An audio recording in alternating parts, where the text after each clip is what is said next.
así que vamos a comenzar de una vez, ya estamos en hora. ¿Me escuchan bien ahí atrás? ¿Sí? Bien. Vamos a tratar un poco de recordar, tratando un punto más de las fuerzas estáticas de la mecánica respiratoria, y luego pasamos a la parte dinámica, y si nos alcanza un poco de tiempo avanzamos con un poquito de curvas también, para aliviarnos las dos charlas que tenemos mañana.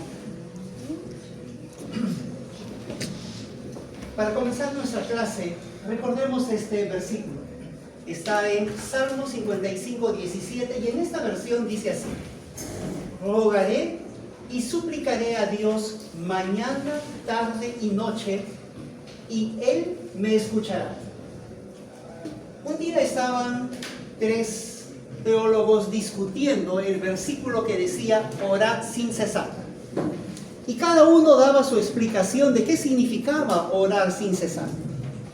Mientras tanto, la señora que hacía el servicio en esa casa estaba arreglando las cosas de la sala.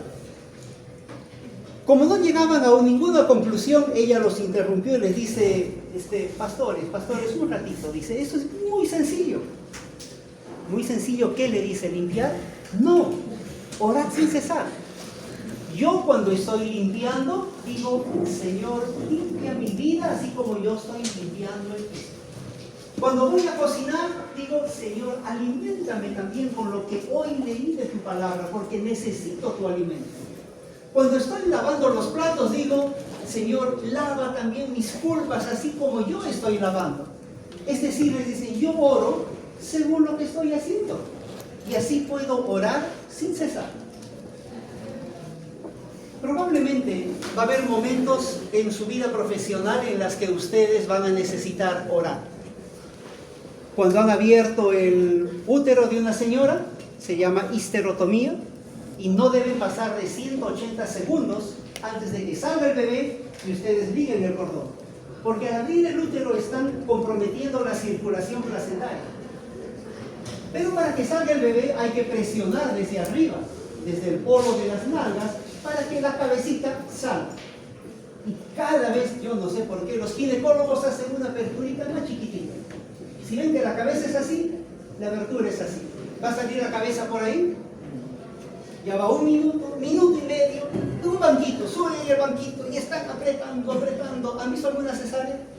¿Sí? ¿No? Apretando para que salga el bebé. Pasan los 180 segundos y hay riesgo ¿de qué? De que haga hipoxia cerebral. Obviamente, más de uno, de repente el ginecólogo, la ginecóloga o el anestesiólogo o la enfermera estarán orando para que de alguna manera este bebé salga, por favor. Al final meten la tijera, abren la abertura en el útero para que salga el bebé. Pero hay muchas situaciones difíciles en la medicina donde es bueno recordar este versículo. Orar. Si no oro sin cesar, por lo menos mañana, tarde y noche. Decía Elena G. de White que la oración es el aliento del alma. Casi así como la respiración, deberíamos estar con aquel que hizo la vida, que es el dueño de la vida y que nos va a ayudar. Muy bien. La compliance, la distensibilidad y la adaptabilidad del pulmón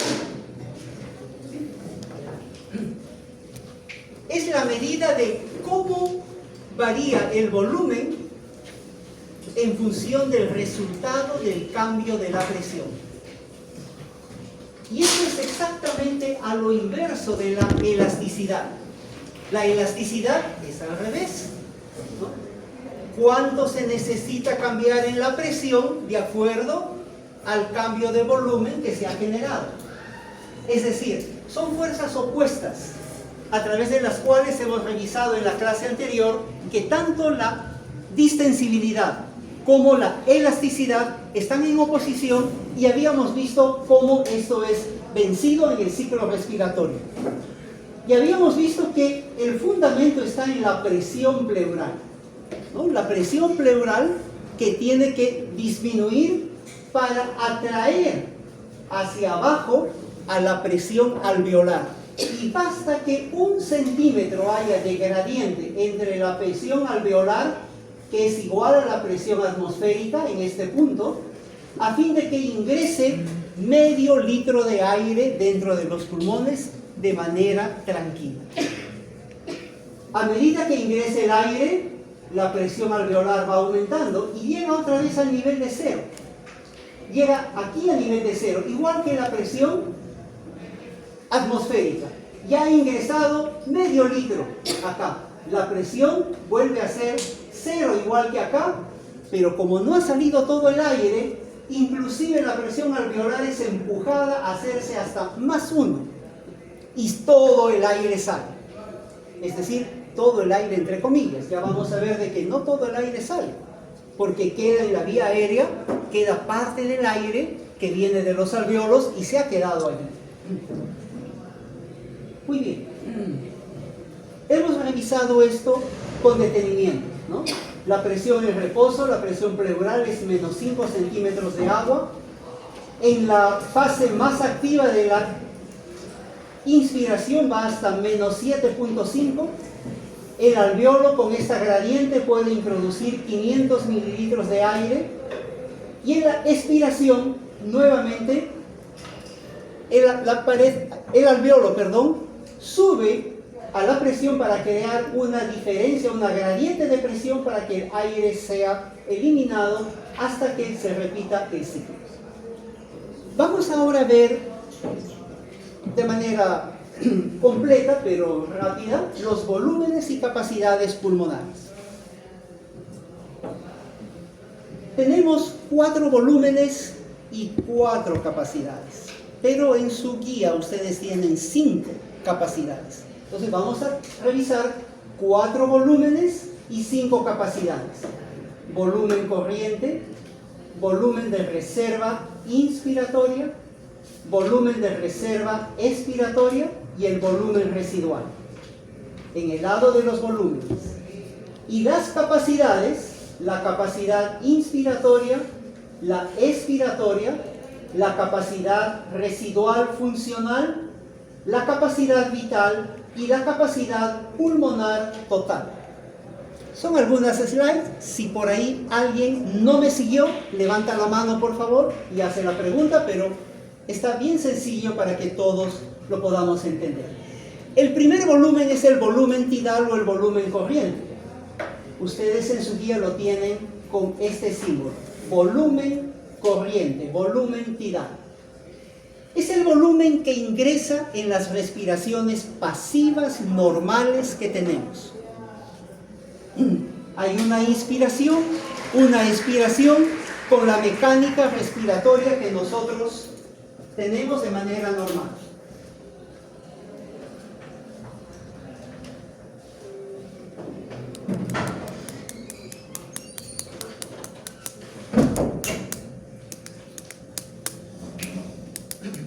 Luego, ese mismo volumen sale durante la expiración. No nos hagamos problemas aquí con espacios muertos ni fisiológicos, no. Ingresa ¿cuándo? 500 y sale 500. ¿Cómo se vería esto en un pletismograma? Este es el volumen corriente, sin ningún esfuerzo. Entra 500, sale 500. Primer volumen, volumen tidal o volumen corriente. ¿Cosas extraordinarias? No. Es con la respiración normal que nosotros tenemos. No hay ningún esfuerzo. El volumen corriente normal es de 500 mililitros en un varón. Generalmente entre un 15 o 20% menos es en las mujeres, en todos los volúmenes y capacidades. 15 a 20% menos. Obviamente depende de la talla de la persona y también varía según la edad, la talla, habíamos dicho, el sexo y el estado de salud que tenga la persona. Muy bien, siguiente volumen. Volumen de reserva inspiratoria. Volumen de reserva inspiratoria. Es el volumen adicional de aire que ingresa a los pulmones después de inspirar de manera normal continuamos inspirando todo lo que se puede. O sea, no incluye el volumen corriente, sino hasta donde inspiramos normalmente y ahora sí. De ahí inspiramos todo lo que se puede. Ahí sí hay cambios, hay trabajo muscular. ¿Qué tenemos que usar? Los músculos accesorios de la respiración. La presión pleural genera una presión negativa mucho más para traccionar violentamente y aumentar el diámetro vertical lo más que se pueda y también el diámetro anteroposterior. Con ese esfuerzo podemos llegar a 3 litros. 3 litros. Como ustedes ven, el volumen corriente se mantiene igual. El volumen de reserva inspiratorio es aquel que está sobre la inspiración normal hacia arriba. No incluye la inspiración regular normal. Es la reserva hacia la inspiración. Muy bien. Volumen de reserva expiratorio es aquel que después de una expiración normal seguimos expirando.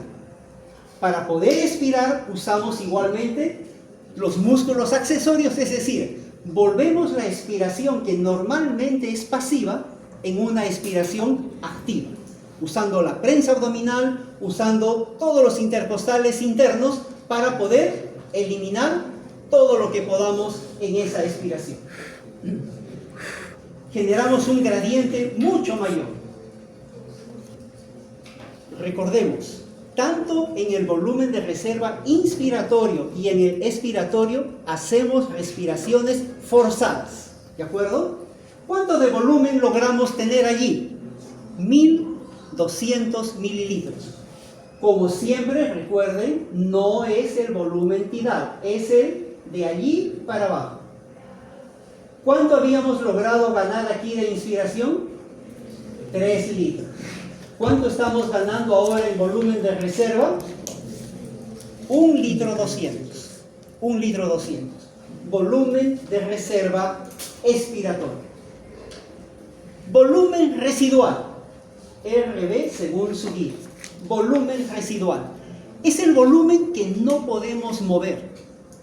Así expiremos todo lo que podamos, así nos aplasten el tórax, ese volumen siempre se queda dentro del tórax. Es el volumen residual. Este volumen se queda dentro de los alveolos, dentro de las vías respiratorias pequeñitas, dentro de las vías respiratorias grandes, evitando el colapso pulmonar, y es un volumen bien difícil de medir. Generalmente, ¿cómo se mide? ¿Conocen el helio? Un gas muy liviano, se hace respirar a la persona con helio, una cantidad ya medida de helio. Y una vez que uno sospecha que el helio se ha distribuido totalmente en los pulmones, incluyendo el volumen de reserva respiratorio, se le hace eliminar al paciente todo el aire que pueda. De modo que nos quedamos solamente con ¿qué? Con el volumen residual, pero medimos cuánto de helio va a salir. Y con la diferencia que ha quedado, podemos calcular el volumen residual de una manera indirecta. ¿De acuerdo? ¿Se acuerdan de la ley de los gases, no? El gas se distribuye en todo, pero proporcionalmente cada uno mantiene su presión individual. Muy bien. Entonces, estos son los volúmenes. En resumen, hasta aquí tenemos más o menos 6 litros entre los volúmenes. Volumen tidal, 500 ml. El volumen de reserva inspiratorio, 3 litros. El volumen de reserva expiratorio, 1 litro 200. Y el volumen residual, 1 litro 200. Los volúmenes. ¿Estamos? Muy bien. Avancemos ahora a las capacidades.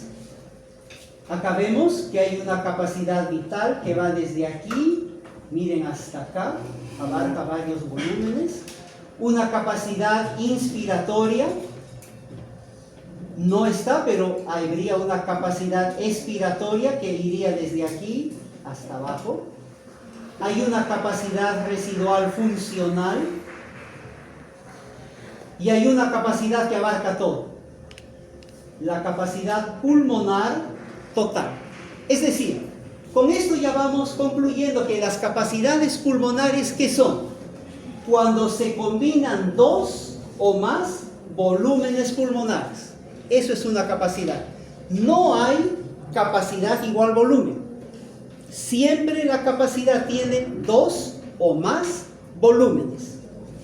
La capacidad pulmonar total, en su guía se identifica así, es por sus siglas en inglés: capacidad vital, capacidad inspiratoria. Esta es la que van a ver poco frecuentemente: capacidad expiratoria y la capacidad residual funcional. Muy bien, acá tienen la composición. La capacidad pulmonar total es la suma de todos los volúmenes: volumen de reserva inspiratorio, volumen tidal, volumen de reserva expiratorio y el volumen residual. Todo eso es la capacidad pulmonar total. La capacidad vital es el volumen de reserva inspiratorio más el volumen tidal más el volumen de reserva expiratorio. ¿Se acuerdan que los volúmenes de reserva no incluían el volumen tidal? Por ese motivo hay que sumar estos tres. O bien tomamos la capacidad pulmonar total y le restamos el volumen residual. Y da lo mismo, cualquiera de esas dos expresiones es la capacidad vital.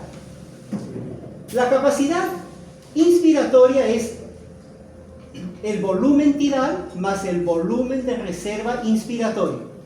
La capacidad expiratoria es el volumen tidal más el volumen de reserva expiratorio.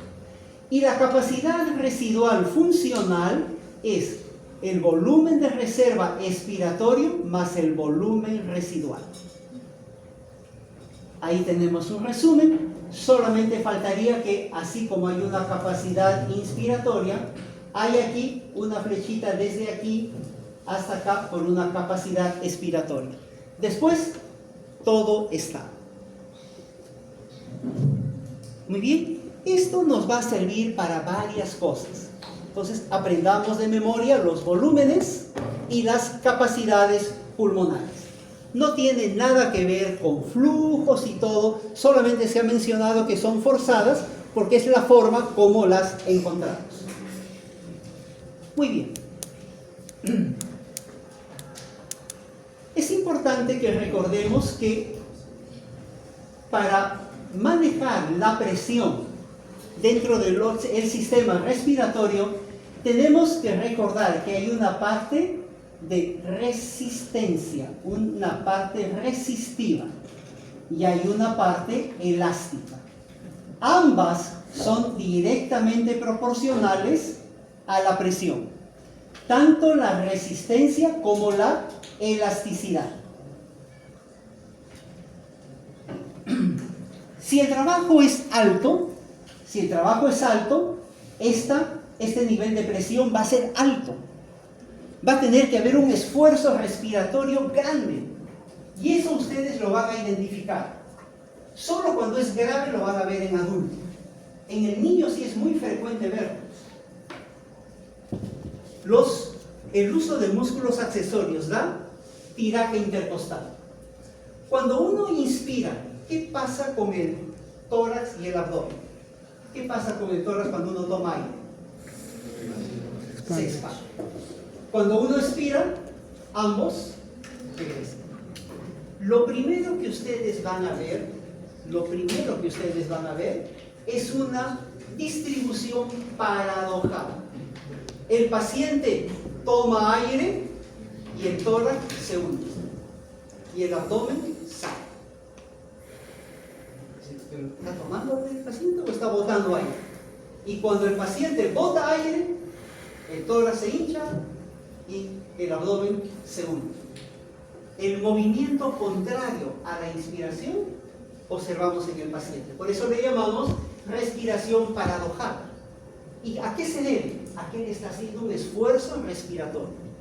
Cuando le quitamos la ropa, podemos contar los arcos costales, porque todos los músculos intercostales se deprimen. Ustedes han visto que cuando uno toma aire, ¿qué pasa con los espacios intercostales? Protruyen, avanzan, ¿no? Si acá sería la costilla, ahí están sus musculitos intercostales. Pero cuando los músculos están hacia adentro, a eso le llamamos tiraje intercostal. Es más llamativo el tiraje subcostal. Es decir, en vez de que el abdomen se eleve en la inspiración, ¿qué hace el abdomen? Se deprime. Y se deprime justo debajo de las costillas, aparte del tiraje intercostal, debajo de las costillas, acá. Y se hunde. El paciente toma aire y el abdomen se hunde. Cuando el abdomen, ¿qué debería hacer? Expandirse, para que el diámetro vertical del pulmón sea grande. Pero como hay mucha presión, sea por un incremento de la elasticidad o de la fuerza resistiva, hay que usar los elementos accesorios. Y las fosas nasales obviamente se abren. En los niños eso es muy frecuente, en el adulto un poquito difícil, tiene que estar muy avanzado en el adulto, en los casos de COVID sí se vio, pero en los niñitos van a ver que cuando toma aire, ¿no? ¿Qué pasa con las alitas de la nariz? Se dilatan. Expira, inspira, expira, inspira, y está haciendo un esfuerzo respiratorio. Muy bien. La resistencia de las vías aéreas no lo hemos estado tomando en cuenta porque pertenecen a la parte dinámica de la vía aérea. ¿Qué es la resistencia? La resistencia de la vía aérea es la diferencia de la presión entre el alveolo y la boca o el exterior sobre el flujo de aire. Es la diferencia de presiones entre el alveolo y la boca sobre el flujo. Esa es la forma como nos vamos a enfrentar con la vía aérea. Quiere decir que si esto es viscoso y lento, ¿cómo va a pasar con la resistencia? Va a aumentar porque es inversamente proporcional, ¿no es cierto? A mayor viscosidad, a más difícil el flujo, mayor resistencia. Muy bien. Volumen respiratorio minuto es otro concepto que también tenemos que tener. Cuando el volumen tidal lo multiplicamos por la frecuencia respiratoria minuto, obtenemos la cantidad de líquido que ingresa y sale de los pulmones. De modo que el volumen respiratorio por minuto, ¿qué cosa es? 6 litros. Es la respiración normal. Acá no estamos hablando de volúmenes ni capacidades. El volumen corriente, el volumen tidal normal, en un minuto, ¿cuánto es? 6 litros. Obviamente esto va a depender mucho de la edad, del estado fisiológico, el estado de salud. Hay enfermedades a través de las cuales la persona ha ido perdiendo la elasticidad pulmonar y solamente puede respirar en un minuto 1,5 litros. Esa persona está por morirse porque tiene muy poca capacidad de respirar su pulmón, salvo que le pongamos pues más aporte de oxígeno y máquinas para ayudar. Como también la persona que está haciendo un ejercicio tremendo se ha logrado determinar que puede llegar hasta 200 litros por minuto, solamente por un breve tiempo. Miren la enorme capacidad que tiene nuestro sistema respiratorio. ¿Cuáles son las vías respiratorias? Las vías respiratorias a través de las cuales debe pasar el aire y vencer esa resistencia es la nariz. ¿La nariz es un tubo circular? No. Tiene sus cornetes, tiene sus esquinas, entra hacia arriba, cae. La laringe, ¿se acuerdan de la cantidad de cartílagos que tiene la laringe? ¿No? Y el estrecho arriba, luego que parecen cuerdas vocales, las cuerdas vocales falsas, sobre la glotis, luego la glotis, abajo el espacio subglótico, todo espacios irregulares. La tráquea es la única que más o menos es cilíndrica, pero ancha, gruesa, diámetro grande y genera turbulencias. Y luego los bronquios, donde empiezan todas las divisiones hasta los alveolos. Todas estas vías respiratorias también ofrecen problemas a la respiración. Muy bien. Recordamos sobre la inspiración una vez más. Cuando estamos iniciando la inspiración, ¿cuál es la presión alveolar? 0. ¿Cuál es la presión atmosférica? 0. Cuando esto va de -5 a -8, acá se crea una presión negativa, -1, e ingresa el aire. En la expiración, gracias a los pulmones, acá regresa eso a -5, acá que era -1, sobrepasa hasta +1 y el aire sale. Inspiración normal, gracias a la presión intrapleural y a la presión transpulmonar, que solamente es calculada. La expiración, hemos dicho siempre que es un proceso pasivo, ¿no? Pero una vez que empieza, la presión pleural no puede mantener, de modo que avanza la inspiración hasta que la presión alveolar llega a -0, y aún hasta +1, creando una gradiente de presión con la presión atmosférica, y todo el aire que se introdujo sale. Muy bien. Cuando nosotros hacemos una expiración forzada, miren hasta cuánto puede llegar la presión intrapleural, hasta +20. Ahora, esta presión alta lo que hace es sacar todo el aire que se pueda. Por eso le llamamos una expiración forzada. Ahora, han leído probablemente que en algunos casos de debilidad de la pared bronquial, como es en el caso de enfisemas, puede, por esta presión alta intrapulmonar, colapsarse. Y el aire que queda atrapado no sale. Eso ya es enfermedad. Lo vamos a revisar más adelante, pero con la presión pleural positiva, ¿no se deberían colapsar los pulmones sanos? No, los pulmones sanos no, porque siempre se mantiene una presión transpulmonar positiva. Pero los pulmones enfermos sí se van a colapsar. La vía aérea sí se va a colapsar. Y va a haber patología allí. Muy bien, la expiración entonces es un proceso pasivo y también se eliminan los 500 ml que habían entrado. ¿Alguna duda? ¿Hasta aquí? ¿Alguna duda? Para resumir, no se olviden, la presión intrapulmonar baja, obligando a la presión alveolar a crear un gradiente de presión para que el aire ingrese. Una vez que ingresa, se igualan las presiones y el proceso se invierte saliendo el aire, para volver nuevamente la presión intrapulmonar a su nivel original, otra vez en 0 la presión alveolar y todo el aire salió. ¿Estamos? Listo. Muy bien. Perfecto. Ahora vamos a la presión de la vía aérea.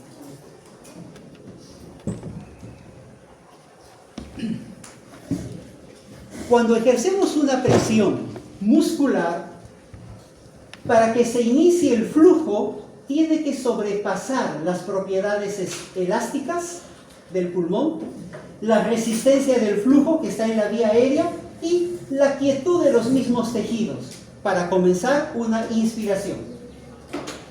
¿Cuál es la velocidad del flujo? La velocidad del flujo va a depender de dos cosas: de la velocidad del aire y de la característica del tubo por donde está yendo el aire. Gracias a eso hay dos patrones fundamentales de flujo.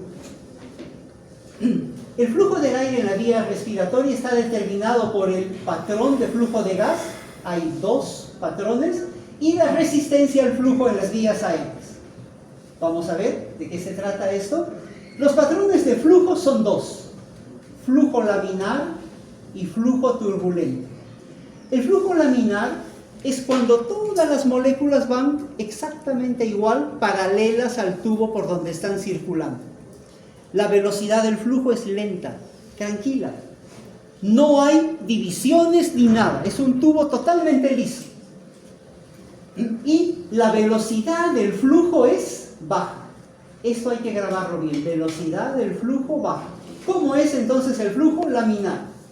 ¿Cuánto de presión se necesita? Poca presión, presión baja. Pero cuando el flujo es turbulento, es porque la velocidad es alta. ¿Y cuándo la velocidad es alta? Cuando la vía aérea tiene un diámetro grande. ¿Y en qué parte de la vía aérea el diámetro es grande? En la tráquea y los bronquios mayores.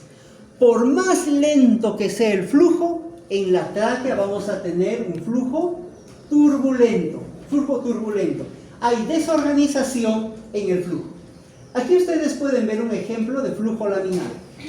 Miren, el flujo tranquilo, todas las moléculas van desplazándose, no hay nada que altere. Lo primero que va a alterar son las divisiones de los bronquios. Y recuerden ustedes que ¿cuántas divisiones? ¿Cuántas familias de divisiones hay? Casi 20, ¿no es cierto? Entonces, ahí en esas divisiones, ¿qué hay? Pequeñas turbulencias, pequeños remolinos. Pero si el diámetro del tubo ya es grande, miren cómo está el flujo. Totalmente desordenado, totalmente desorganizado. ¿Cuánta presión se necesita aquí? Bastante presión. ¿De acuerdo? Entonces, las vías gruesas casi hasta la 8ª división de bronquios, vamos a tener un flujo turbulento.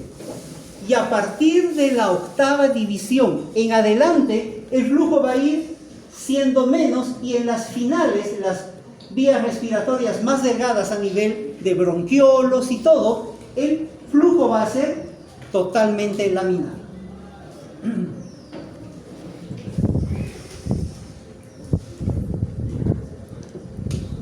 Poussier estableció esta fórmula. El flujo es directamente proporcional a la 4ª potencia del radio, inversamente proporcional a la longitud del tubo y a la viscosidad del aire o del líquido. Miren, directamente proporcional ¿a qué? A la 4ª potencia del radio. Quiere decir que si nosotros, por ejemplo, disminuimos a la mitad el radio, ¿cuántas veces va a empeorar aquí el flujo? 16 veces. Va a ser 16 veces más difícil el flujo si el radio se disminuye a la mitad. Si nosotros duplicamos la longitud del tubo por donde va a ir el flujo, solo vamos a duplicar la lentitud del flujo. Esta fórmula sirve para darnos cuenta que básicamente los fenómenos de broncoconstricción, de estrechamiento, sea extraluminal o intraluminal de la vía aérea, ejerce un tremendo impacto sobre el flujo del aire. No nos olvidemos, ¿ya? Ahora, si nosotros queremos expresar eso en forma de resistencia, el equivalente o el inverso de el flujo, miren cómo vamos a tener. La resistencia es directamente proporcional a la longitud del tubo y a la viscosidad, e inversamente proporcional al radio. Esto es válido para toda la vía aérea, para la resistencia en la vía aérea. ¿Qué significa esto? Miren, el turbulento ocurre si el flujo de aire es alto, la densidad del gas es elevada o el radio de la vía aérea es grande, como en la tráquea. Se necesita mayor presión. Para más o menos tener una idea, toda la vía respiratoria que tenga un diámetro más de 2 mililitros tiende a tener flujo turbulento. Toda la vía aérea que tiene 2 milímetros de diámetro para abajo, o sea, más chiquitito, va a tener primero un flujo transicional y luego un flujo laminar. Entonces, ¿qué pasa si la vía chiquitita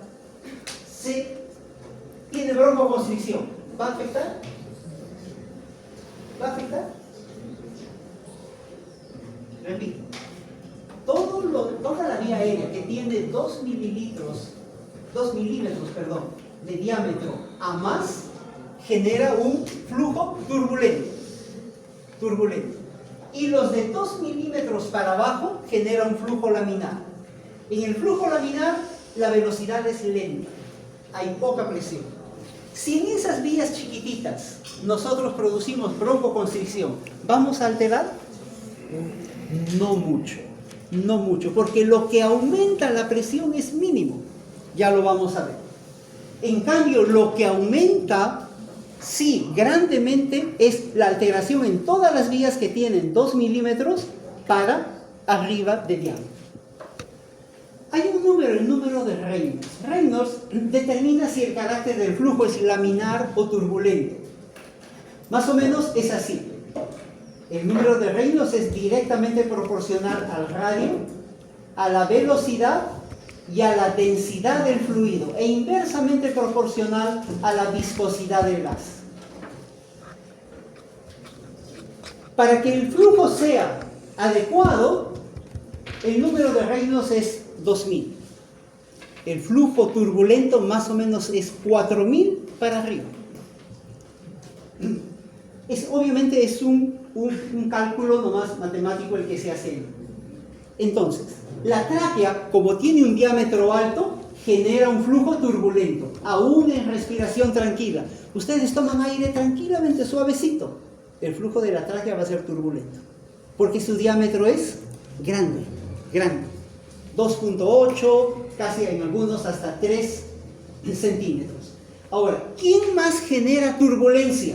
La glotis. Recuerdan que la glotis, las cuerdas vocales, se pueden estrechar. Las cuerdas vocales en sí, igualmente, o el espacio subglótico debajo de las cuerdas vocales, también otra vez se ensancha. Igualmente los bronquios grandes, porque son más de 2 mililitros que tienen. En vías de menor calibre ya el flujo es laminar. ¿Cuántos han auscultado pulmón? ¿Puedo ver la mano? ¿Qué cosa es el murmullo vesicular? Es el ruido que escuchamos, ¿no? Cuando tomo aire.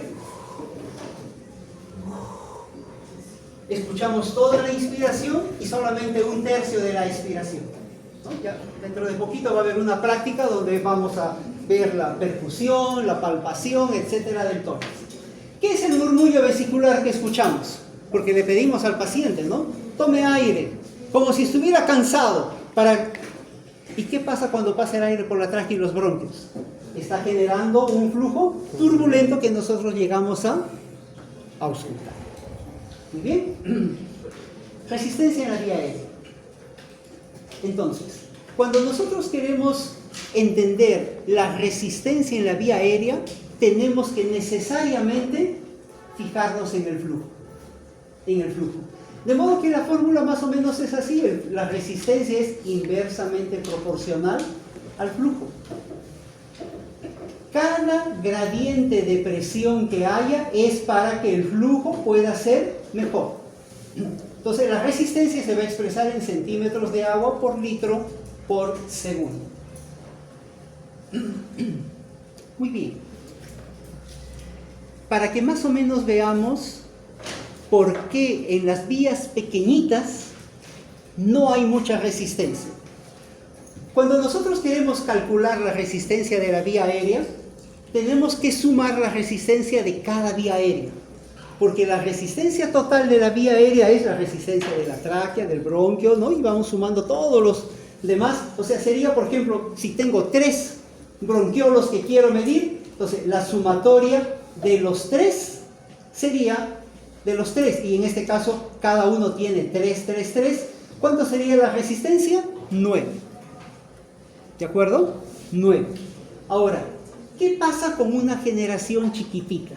Menos de 2 mililitros.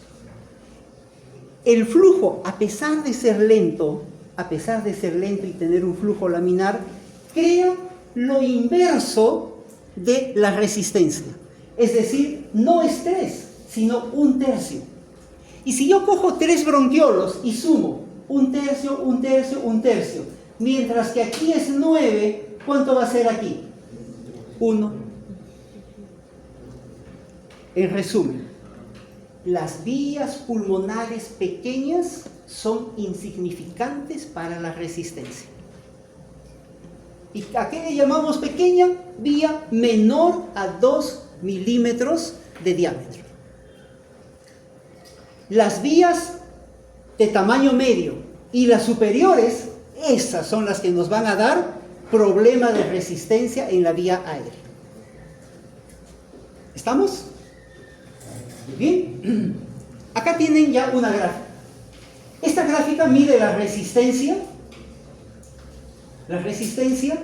con la generación de la vía aérea. Miren, más o menos hasta la octava división de bronquios. Octava división de bronquios. Miren cómo es la resistencia. Empieza aquí la nariz, todo llega a la tráquea y miren, va bajando, bajando, hay resistencia todavía, pero a partir de la octava división miren cómo cae la resistencia. Y prácticamente cuando pasamos ya al bronquiolo respiratorio, conducto alveolar, saco alveolar y alveolo, ¿cuánto hay de resistencia? Casi nada. Casi nada. Acá tengo en las abscisas el número de divisiones bronquiales. ¿Hasta cuándo tengo una resistencia grande? Hasta la octava división. A partir de allí es baja. Y prácticamente en la zona respiratoria no voy a tener problema de resistencia en la vía aérea. ¿Estamos? Ahora, solo entre paréntesis para no confundirnos. ¿Se acuerdan cuando hablábamos de la parte estática de la vía aérea? ¿Quién tenía poder en la capacidad de retroceso del compliance? ¿Quién tenía? ¿Era la elasticidad pulmonar o el alveolo con su tensión superficial? El alveolo con la tensión superficial.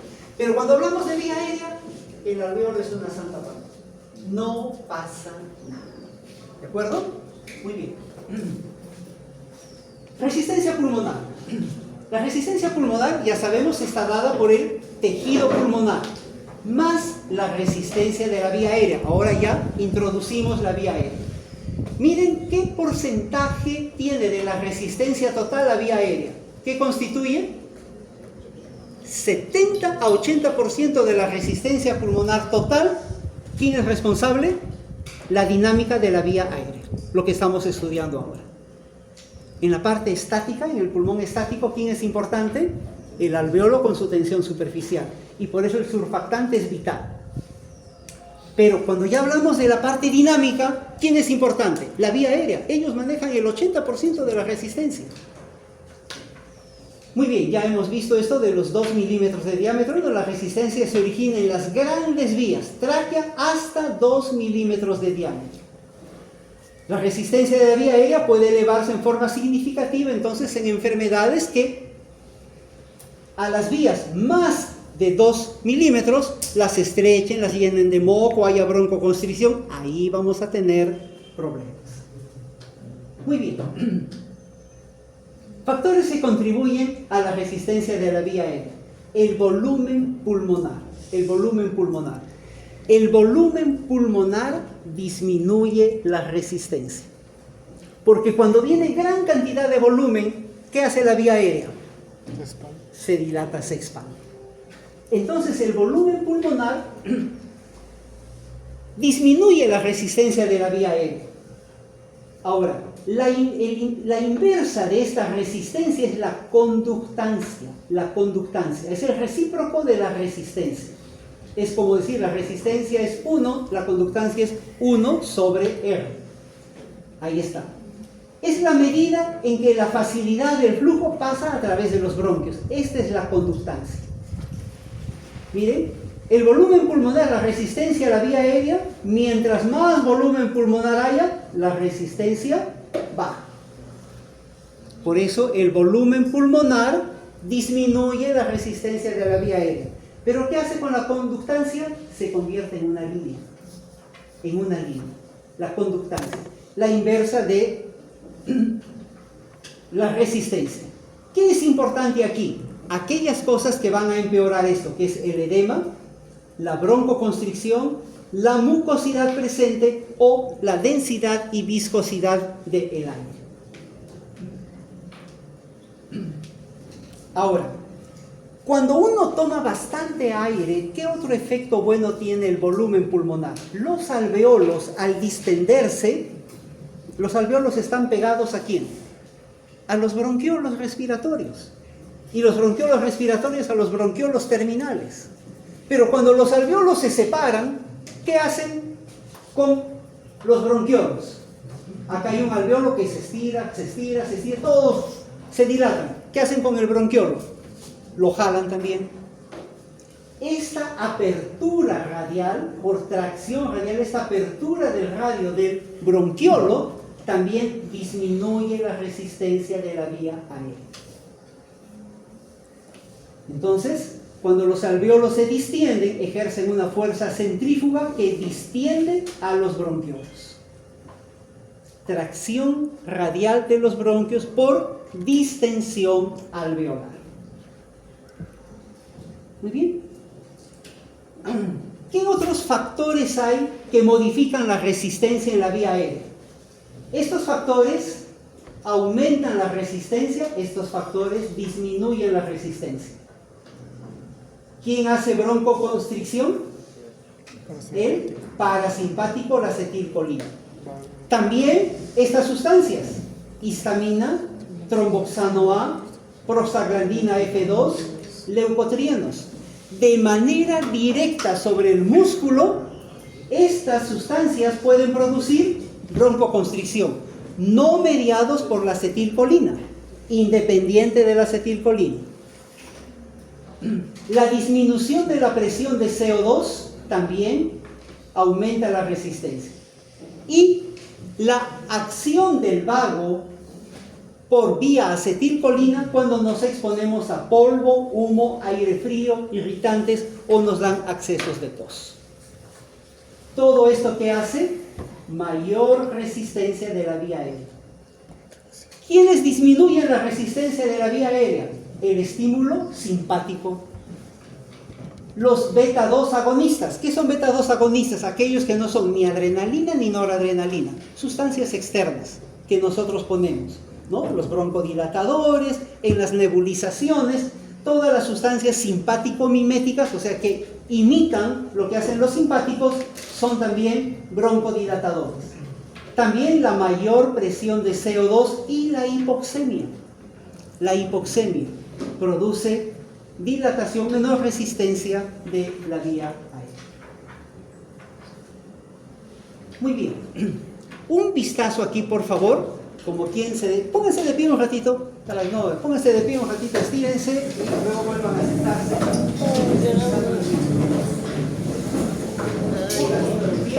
Muevan las piernas, estiren, siéntanse libres, un momento. Es la última clase del día, seguro, o tienen otra clase después. Ya no. La última del día y ya tienen derecho a estar cansados. Muy bien. Tomen aire profundamente. Hagan la tracción radial de los bronquiolos. Tomen asiento.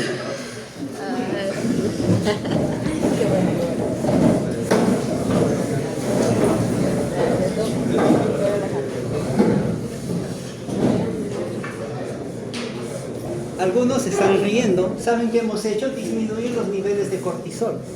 Y al disminuir los niveles de cortisol, se mejora la parte simpática.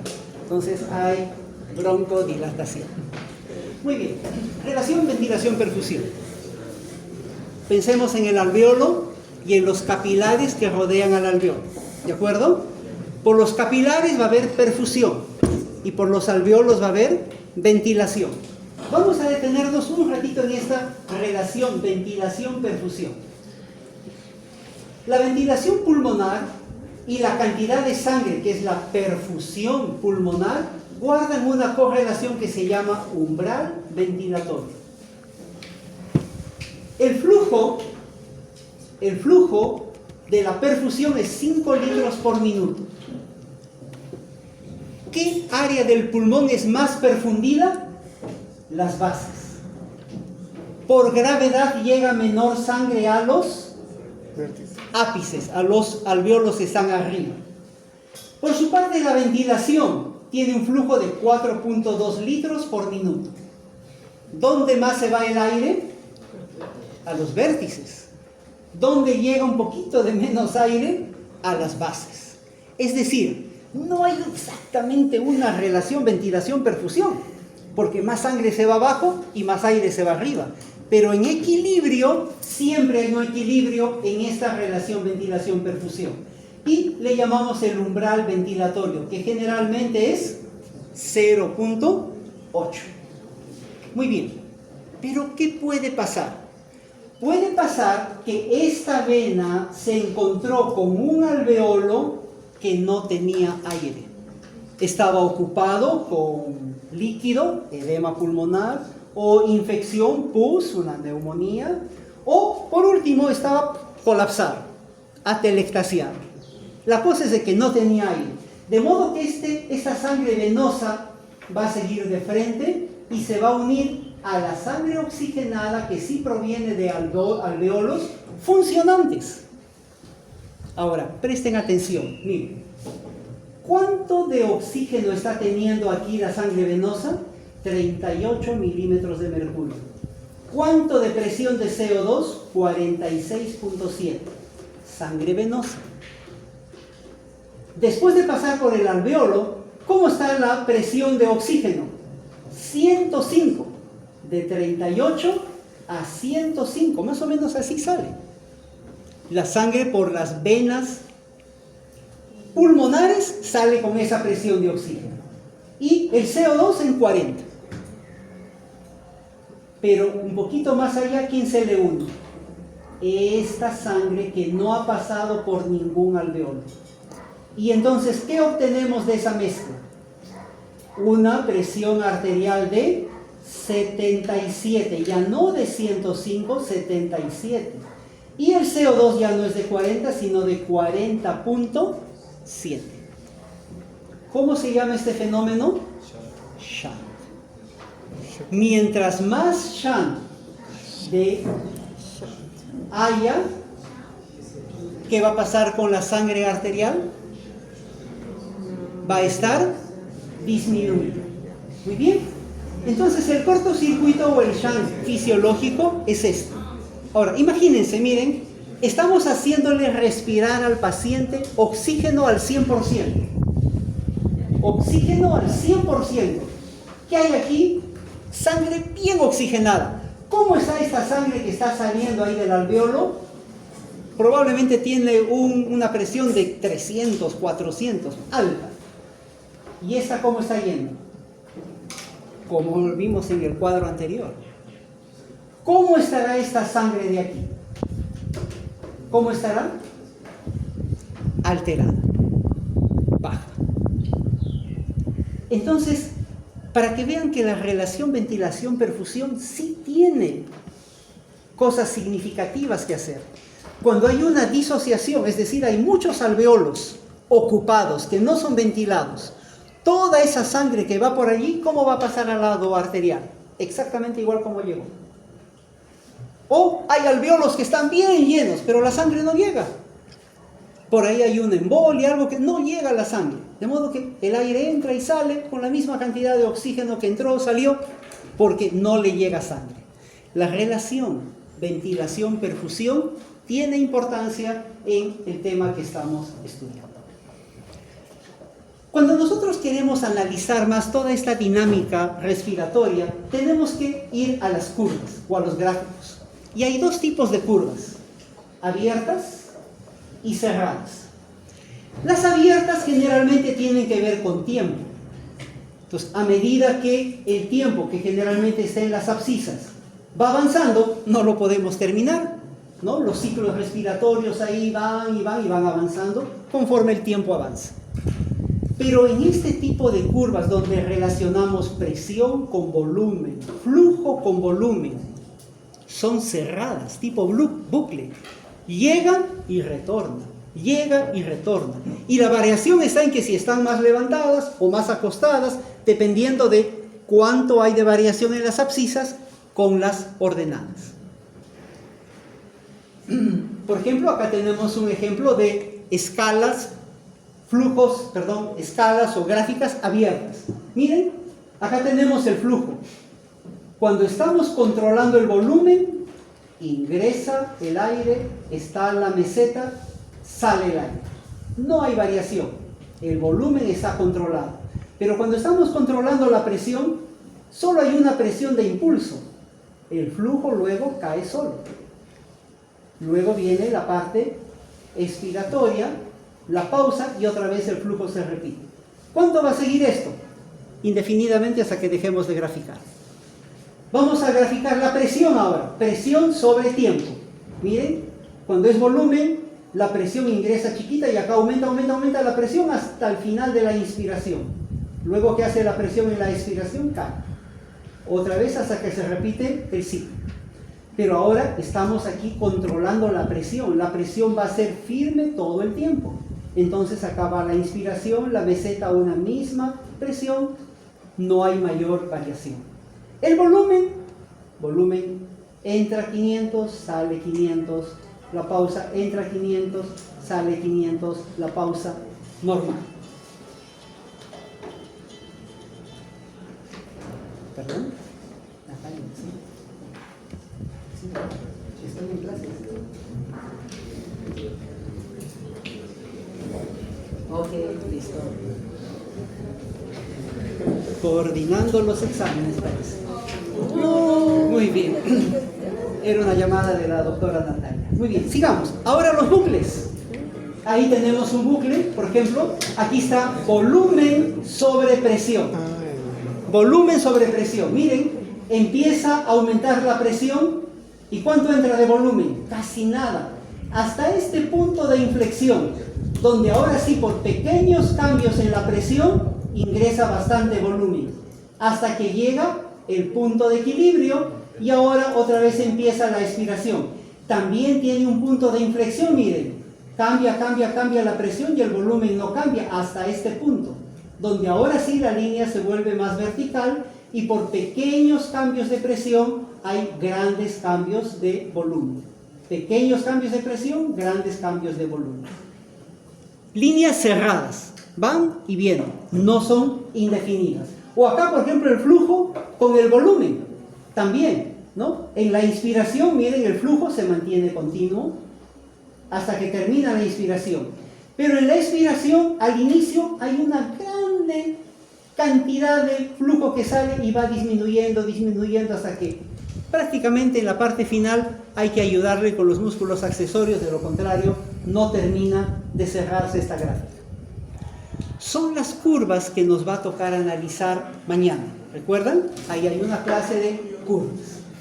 Mientras tanto, vamos a ver esto. Miren cómo se genera. Observen. Vamos a formar una onda de flujo, ¿de acuerdo? Miren dónde está el aire y miren la gráfica. Seguimos avanzando ahora. Perdón. Avanzamos. Está entrando el aire. ¿Qué cosa es eso? La inspiración. El aire ha ingresado. Ha creado un flujo rápido y cuando ya está llegando a la vía aérea va bajando, disminuyendo. Muy bien. ¿Y ahora qué va a pasar? Empieza a salir y el flujo empieza también a completarse. Quiere decir que los flujos que vamos a ver, las curvas que vamos a ver, tienen mucho que ver con la dinámica de la respiración. Pero vamos a combinar presión por acá, tiempo por acá, volumen, presión, volumen. Es decir, una combinación de gráficas, ¿para qué? Para entender las alteraciones que puede haber en la dinámica respiratoria.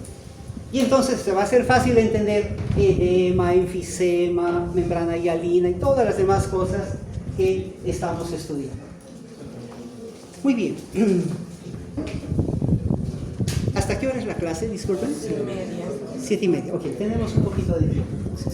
Vamos a avanzar con este punto. Espacio muerto. Toda la parte de la vía aérea donde no hay respiración interna, ¿cómo se llama? Espacio muerto. Es el volumen de aire que tiene allí la vía aérea hasta el bronquiolo terminal, el último bronquiolo terminal, que no participa en la respiración. Y como no participa en el intercambio de gases, es un espacio muerto. Hay ventilación, pero no hay perfusión. De modo que no hay intercambio de oxígeno con CO2. Ese es el espacio muerto anatómico. Pero hay también un espacio muerto fisiológico. ¿Se acuerdan de los shunts que hemos estado viendo? Sí. Bien, muy bien. El espacio muerto anatómico incluye la nariz, la boca, la tráquea, los bronquios, los bronquiolos, hasta los bronquiolos terminales. Todo eso es espacio muerto anatómico. En la zona de transición, donde ya termina el bronquiolo terminal, pero empieza la vía de conducción respiratoria, eso ya no está comprendido en el espacio muerto anatómico, pero sí puede participar en el espacio muerto fisiológico. Acá tenemos uno de ellos. Miren, estos dos alveolos están participando con buena perfusión y convirtiendo sangre venosa en sangre arterial. Pero ¿cuánta sangre le está llegando a este alveolo? Poquísima sangre, y hay poco intercambio aquí. De modo que esas unidades respiratorias que no participan en el intercambio van a formar el espacio muerto fisiológico. Una forma de llamarlos es espacio muerto alveolar. Ahora, por definición, el espacio muerto fisiológico es el volumen total de los pulmones que no participa en el intercambio de gases, que es igual a 150 mililitros. ¿Qué es 150 mililitros? El espacio muerto anatómico. Ahora, cuando el espacio muerto fisiológico quiere incluir al espacio muerto alveolar, tiene que medir todos los demás alveolos que están incluidos aquí. Perdón, que no están incluidos aquí, de modo que se tengan que sumar a los 150 mililitros del espacio muerto anatómico más el espacio muerto alveolar. Pero es obvio comprender que si la persona es sana, ¿cuánto es el espacio muerto alveolar? 0. No hay ustedes, por ejemplo. ¿Tienen espacio muerto alveolar? No. Si bien es cierto que en la parte alta hay alveolos más ventilados que abajo y que abajo hay alveolos más perfundidos que arriba, pero técnicamente el espacio muerto alveolar es 0. No tienen embolia, no tienen neumonía, están sanos. Entonces, en las personas normales, prácticamente el espacio muerto fisiológico es exactamente igual al espacio muerto anatómico. Pero ahora veamos esto. Miren, imaginémonos, aquí tenemos toda la vía aérea más la vía respiratoria. Acá están los 500 mililitros de aire que acabamos de respirar en nuestro volumen corriente. Estos últimos 150 que están desde la boca hasta el bronquiolo respiratorio, ¿cómo se llama? Espacio muerto anatómico. ¿Cuánto volumen hay ahí? 150. ¿Eso va a participar en el intercambio? ¿Y qué va a pasar cuando expiremos? Va a salir exactamente igual como entró. Con la misma cantidad de nitrógeno, con la misma cantidad de oxígeno y con la misma cantidad de CO2. Porque no participó en el intercambio gaseoso. ¿De acuerdo? Entonces, mire, de los 500, que es el volumen vital, hay 150 del espacio muerto que así como entran, salen. ¿De acuerdo? Ahora, pero el momento que yo expiro, saco los 500, ¿qué queda? En la vía aérea, no estoy hablando del volumen residual. Volumen residual es otra cosa, ya hemos hablado, ¿no es cierto? Que eso no hay forma de sacarlo. Estoy hablando de lo que queda en el espacio muerto. ¿Qué queda en el espacio muerto? Parte del aire alveolar que se queda en bronquiolo respiratorio, bronquio, tráquea, hasta la punta de mi nariz. ¿Cuánto es? 150 ml. Esos 150 ml sí participaron en la respiración. ¿Se acuerdan que han estado en el alveolo y que ahora al salir se quedan en la cola? Pero no logran salir. Porque el volumen de reserva, el volumen residual dice, no, yo no salgo, no hay nadie que te empuje. Ya el alveolo está a presión 0. Están igualadas las presiones, nadie se mueve. Y se quedan aquí atrapados. En la siguiente respiración, ¿qué va a pasar con estos 150? van a entrar y se van a diluir junto con todos los 350 que entran aquí. Y como de costumbre, acá habrá 150 que entran y salen sin ninguna variación. O sea, ¿cuánto en realidad estamos respirando? Decimos volumen, entidad. ¿Cuánto es? 500. ¿Estamos usando los 500? Muy bien. Entonces, ya tenemos aquí, en la vía aérea se encuentran 150 mililitros, ¿no?, de aire que estaban de la respiración anterior, en este caso de la respiración anterior, que se han quedado allí, que ahora se distribuyen otra vez con los 350 en el alveolo y unos nuevos 150 quedan ahí. Esos nuevos 150, ¿qué va a pasar entonces? Van a salir exactamente como entraron, sin participar. Por eso se llama espacio muerto anatómico, porque no nos sirven de nada. ¿Por qué intubamos a las personas? Para que respiren. ¿Por qué intubamos? Imagínense, ¿cuánto aire hay en la faringe, en la laringe, en la nariz? Y ahora en vez de eso, lo convierto en un tubito que va directamente a la tráquea. ¿Qué hago con la intubación? Elimino gran parte del espacio muerto. Ahora, ¿han visto de que donde sale el tubo hay varios otros tubitos hasta una Y? Por una está entrando el aire inspiratorio y por el otro sale el aire expiratorio del ventilador o de la máquina de anestesia o del ambú, de lo que estén usando. Desde la punta donde está la Y hasta adentro es espacio muerto. Entonces se van a dar cuenta que cada vez que van los pacientes a UCI, generalmente muy cerca de ellos está la conexión en Y, o un tubo dentro de otro tubo, que también es una conexión en Y. La cosa es de que nunca se mezclan hasta allí el aire inspiratorio y el expiratorio.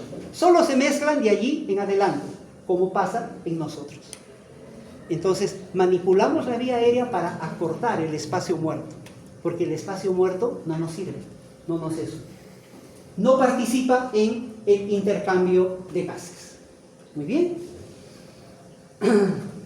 Ahora, imaginémonos que hacemos respirar a un paciente le hacemos respirar oxígeno puro, ¿no? Ahí, muy bien, respira normal, le ponemos, respira, toda su capacidad y todos los volúmenes que nos ya sabemos, respira. Que ha respirado 100% de oxígeno. ¿Qué hay en su espacio muerto? ¿Algo de nitrógeno? Recordemos que ahorita nosotros respiramos más oxígeno o nitrógeno. Nitrógeno. ¿Cuánto de nitrógeno tenemos aquí en el ambiente? 79% y solo 21% de oxígeno. Pero si yo le estoy dando 100% de oxígeno, ¿qué queda en su espacio muerto? 100% de oxígeno. No hay nitrógeno, porque le estoy haciendo a propósito respirar oxígeno. Y entonces empieza la expiración. ¿Qué va a salir en la expiración? Oxígeno, oxígeno, oxígeno, oxígeno, hasta que sale la primera molécula de nitrógeno. Y acá ya pura otra vez el nitrógeno. Este pequeño espacio y esta área me sirve para medir algunos volúmenes patológicos que quiero. Entonces, es para mostrarles que seguimos usando, ¿no? ¿Para qué hemos usado la ley de los gases? Para esto.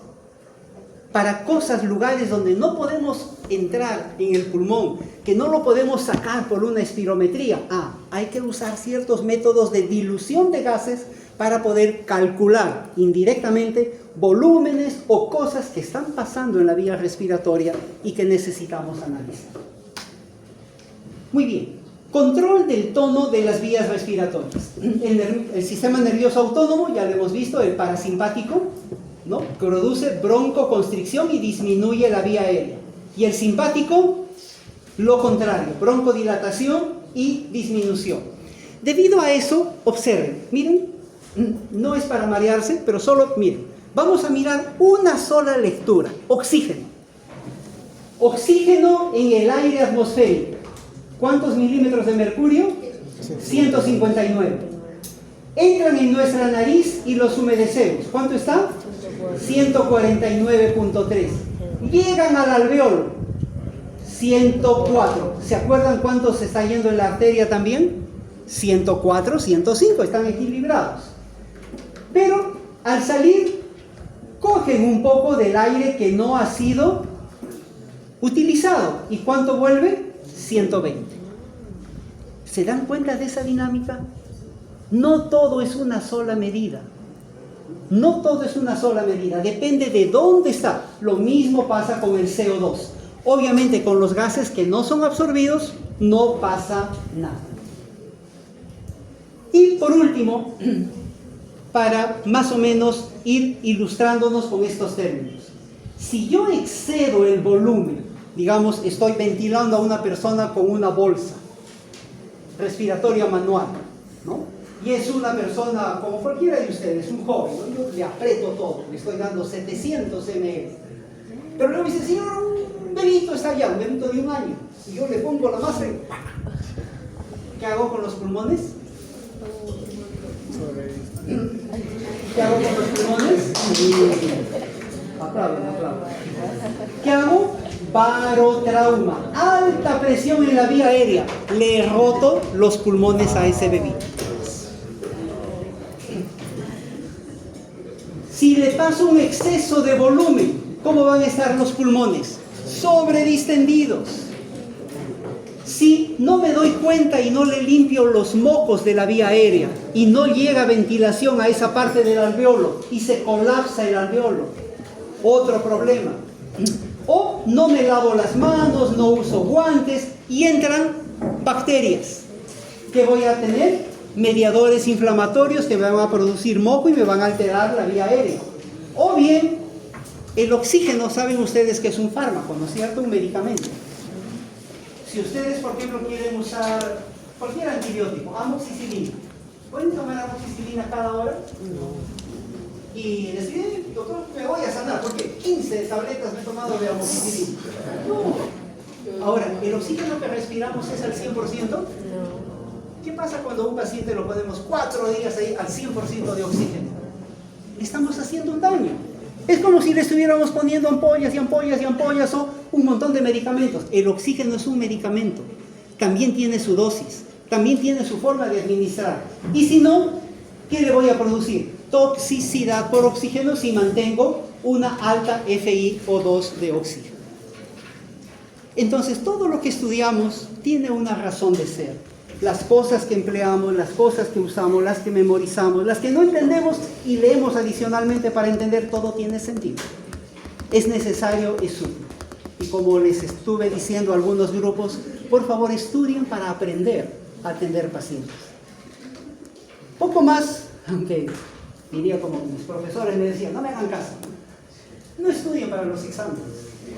El examen es una medida, es un indicador de cómo están aprendiendo. Si ustedes están aprendiendo bien, ¿cómo van a salir en el examen? Bien, bien. Si ustedes de repente sacan 20 en el examen, les pongo un paciente adelante y no hacen ni examen. Estudiaron para el examen y saben aplicar eso. No, es que yo quería sacarle buena nota. No, aprendamos para atender al paciente. Aprendamos estas cosas para poder hacer bien nuestro trabajo. De eso se trata el estudio de medicina. Muy bien, muchas gracias.